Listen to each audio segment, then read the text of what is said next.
Yes. So what happens most of the time is the owners, as they're getting ready to sell the business, we're in contact with them, 4 or 5 times a year at a minimum. And they generally tell us ahead of time. Matter of fact, we try to remind them to do that. I try to understand what their goals are for the business and for themselves as we're designing the plans for them.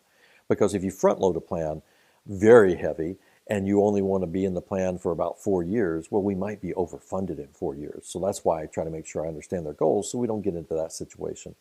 But when they go to sell their business, we're normally in touch with them. And in most cases, what ends up happening is the employee, the new employer, the buyer, is not going to maintain the DB plan, which we knew.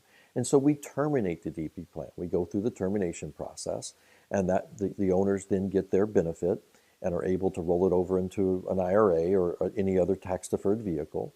And the employees get to do the same. And if the current employer keeps the 401k plan, which they generally do, or maybe they have one themselves, they can roll it right over there and make it very simple for the employees. All their assets, retirement plan assets are in one place.